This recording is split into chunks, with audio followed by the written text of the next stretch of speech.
Hello dear students and welcome back to English with professor Tabassum. आज की हमारी video का टॉपिक है the solitary reaper, written by William Wordsworth.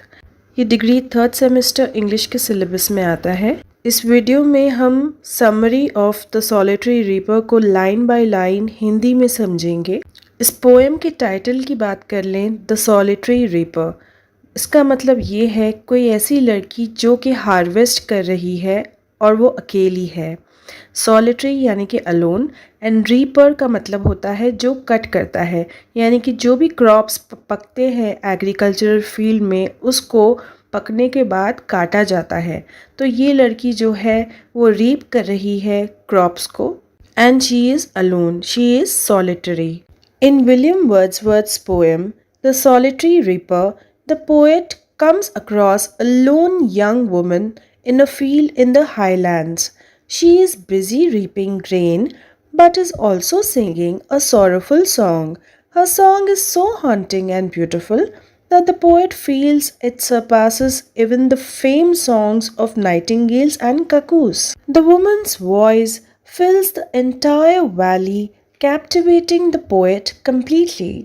तो solitary reaper जो है वो विलियम वर्ड्सवर्थ की लिखी गई पोएम है। इस पोएम में जो पोएट है वो देखते हैं एक अकेली लड़की, a lone young woman in a field in the highlands. Highlands यानी कि माउंटेन एरिया। तो जो लड़की है वो लोन है। लोन यानी कि सॉलिटरी, यानी कि वो सिंगल है, उसके साथ कोई साथी नहीं है, there is no companion with her. वो बिजी है ग्रेन्स को रीप करने में, यानी कि क्रॉप्स को हार्वेस्ट करने में, और वो एक गीत भी गाती है, एक ऐसा सॉन्ग जिसमें बहुत ज़्यादा दर्द है, तकलीफ़ है। उसमें ना सिर्फ दर्द है बल्कि वो गाना हॉन्टिंग भी है, यानी कि उसमें एक तरह की इमोशनल क्वालिटी है, एक तरह की मेलंकनी है, यानी कि डीप फीलिंग ऑफ सैडनेस। और पोएट को ये गाना इतना ज़्यादा खूबसूरत लगता है कि वो कहते हैं कि ये गाना तो सरपास करता है। Surpass means to exceed, to go beyond, यानी कि वो सारी हदें पार कर देता है गाना। ये फेम्ड सॉन्ग्स को भी पीछे छोड़ देता है गाना। फेम्ड यानी कि जो मशहूर गाने हैं जो कि नाइटिंगेल्स और ककूस जो बर्ड्स हैं वो गाती हैं। अब नाइटिंगेल एक बर्ड है और ककू भी एक बर्ड है। काकू जो है वो मेल स्पीशीज़ होती हैं। अब ये दोनों भी जो बर्ड्स हैं वो एक प्रूफ हैं कि किस तरह जो इमोशंस है वो हो सकते हैं, एग्जिस्ट कर सकते हैं काफ़ी सिंपल सी सेटिंग के अंदर, यानी कि सिंपल सी सिचुएशन के अंदर भी इमोशंस लाए जा सकते हैं।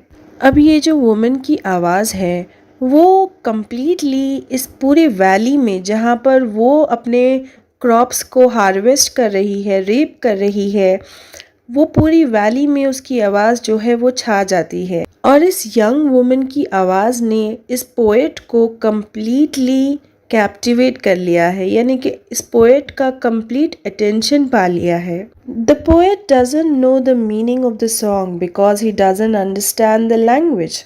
He wonders if she sings of ancient battles or more personal sorrows. Yet, he is still moved by the song's emotion, even without knowing its subject.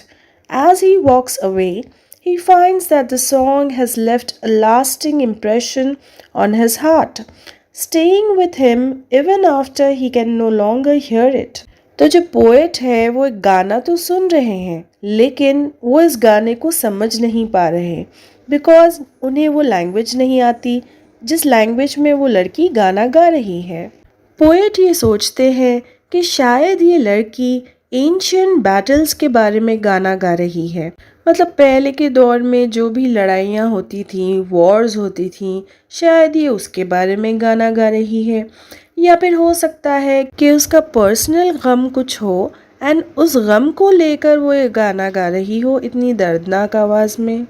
तो पोएट को तो लैंग्वेज समझ में नहीं आ रही, उन्हें सब्जेक्ट भी नहीं पता है, लेकिन फिर भी वो इस गाने के इमोशन में खोते जा रहे हैं। उन्हें ये गाना बहुत ज़्यादा अच्छा लग रहा है। और जैसे ही पोएट उस जगह से हट के आगे बढ़ के वॉक करने लगते हैं तब उन्हें रियलाइज़ होता है कि ये जो गाना है उस गाने ने उनके दिल पर एक एवरलास्टिंग इम्प्रेशन छोड़ दिया है। मतलब उनके दिल के ऊपर एक बहुत ही स्ट्रॉन्ग इफ़ेक्ट हुआ है, मीनिंगफुल इफ़ेक्ट हुआ है इस गाने से। और ये गाना उन्हें महसूस होता है कि अभी भी उनके साथ ही है, जबकि वो तो आगे बढ़ चुके हैं और अब तो उन्हें गाना सुनाई भी नहीं दे रहा, लेकिन फिर भी उस गाने का इफ़ेक्ट उन पर है। The simple setting of a woman working in a field contrasts with emotional depth and universal feeling evoked by her song.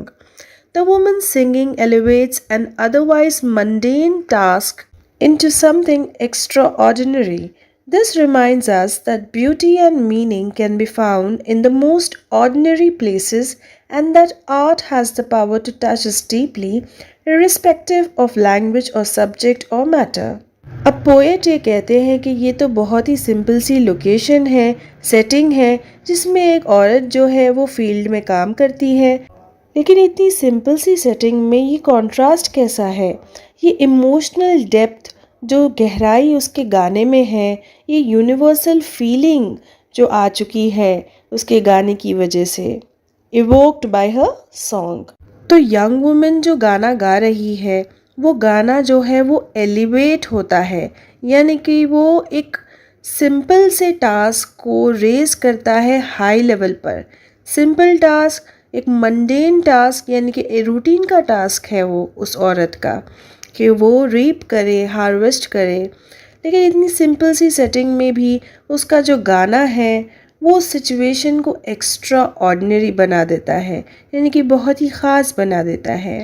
तो ये चीज़ जो है वो हम सबको रिमाइंड करती है, याद दिलाती है कि खूबसूरती और मीनिंग कोई भी चीज़ का आपको बहुत ही सिंपल और ऑर्डिनरी जगहों पर मिल सकता है। और जो कला है, जो आर्ट है, उसमें ताकत होती है कि वो गहराई तक हमें छू सके, जबकि हमें चाहे उसकी भाषा या फिर उसका सब्जेक्ट पता ही ना हो। Conclusion. The poem teaches us that profound experiences can come when we least expect them, even in the simplest of settings. It also emphasizes the universal power of music and emotion to connect people, transcending barriers like language. The lesson here is to be open to beauty and meaning in all aspects of life, no matter how ordinary they may seem at first glance. Conclusion यानी कि end. तो poem जो है वो अंत में हमें सिखाती है कि ये जो प्रोफाउंड एक्सपीरियंसेस है, यानी कि डीप एक्सपीरियंस, ग्रेट एक्सपीरियंस, वो हमें तब मिलते हैं जब हम उन्हें लीस्ट एक्सपेक्ट करते हैं, यानी कि हम एक्सपेक्ट ही नहीं करते, तब लाइफ हमें एक्सपीरियंस सिखाती है, और वो भी बहुत ही ज़्यादा सिंपल हालात में, सिंपल लोकेशन पर, सिंपल सिचुएशंस में।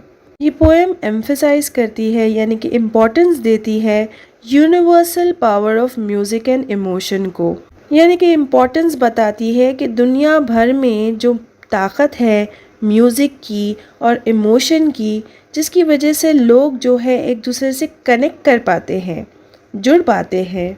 ट्रांसेंडिंग बैरियर्स लाइक लैंग्वेज, यानी कि ये उन हदों को पार करता है जैसे कि भाषा।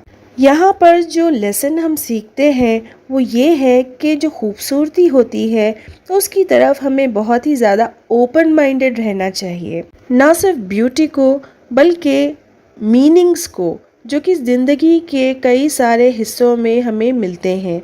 मतलब कई सारी चीज़ों का मतलब जो हमें लाइफ में मिलता है, in all aspects of life.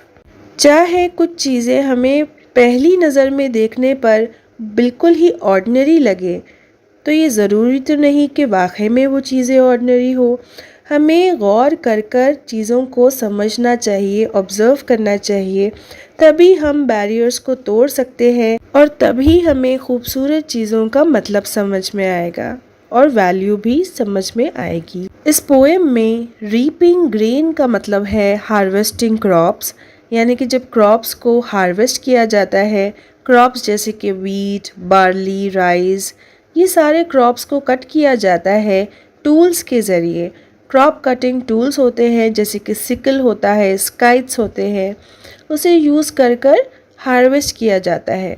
तो इस पोएम की जो थीम है वो ये है कि हर चीज़ में खूबसूरती है, एवरीथिंग हैज़ ब्यूटी।